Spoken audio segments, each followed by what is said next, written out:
আজকের ব্লগটা বারান্দা থেকে শুরু করলাম। কালকে অনেক বৃষ্টি হয়েছিল, আজকে একটু থেমেছে। আকাশটা খুবই মেঘাচ্ছন্ন, আর বৃষ্টি হওয়াতে গাছের পাতা কালারটাও চেঞ্জ হয়ে গেছে, সবুজ কালার হয়ে গেছে। সব কিছু মনে হচ্ছে আজকে খুব শান্ত শান্ত এমন মনে হচ্ছে। এই যে আমাদের বারান্দার গাছপালা। আর আজকে জামা কাপড়ও শুকায় নেই, বৃষ্টির জন্য সব ভিজা এখনো। এখন আমি চলে যাব রান্নাঘরে। চলে আসলাম আমার রান্নাঘরে। আজকে বিরিয়ানি রান্না করতেছি। এটা হলো আমার ছেলের সবচেয়ে প্রিয় খাবার।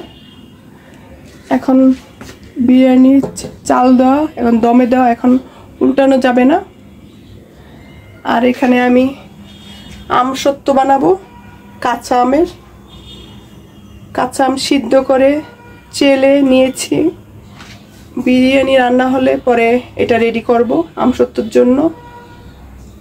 আর এখানে এই যে মাংস, বিরিয়ানির জন্য মুরগির মাংস রান্না করা হয়ে গেছে। তারপর চালটা সিদ্ধ হলেই পরে পোলাশ চালের সাথে এটা মিলাবো। আর আমার প্রচুর ঠান্ডা লেগেছে, এই জন্য গলার টোনটা অন্যরকম। আজকে রান্না বাড়া বিরিয়ানি। এখানে আমি প্লেট ধুয়ে রেখেছি আমসত্ত্ব দেওয়ার জন্য। এগুলি রান্না না হলে, চুলায় তো আগুন কম, এর জন্য রান্না না হলে এখন করা যাবে না।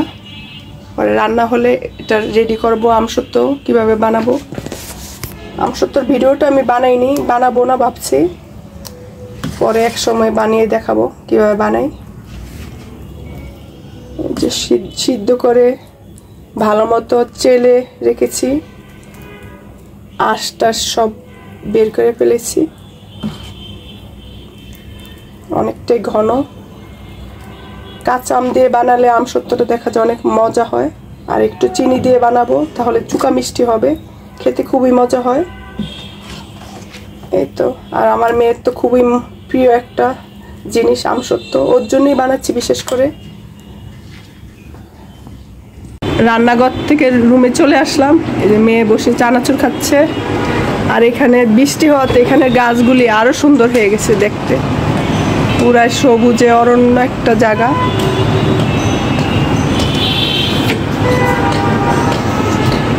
খুবই ভালো লাগে দেখলে এই জায়গাটা।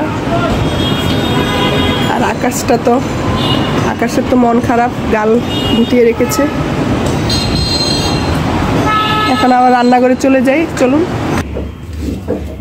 বিরিয়ানির ঢাকনা উল্টে এখন নেড়ে দিচ্ছি। চালটা সিদ্ধ হয়ে গেছে প্রায়। পরে আরেকটু সিদ্ধ করে পরে মাংসটা মিলিয়ে দিলেই হয়ে যাবে।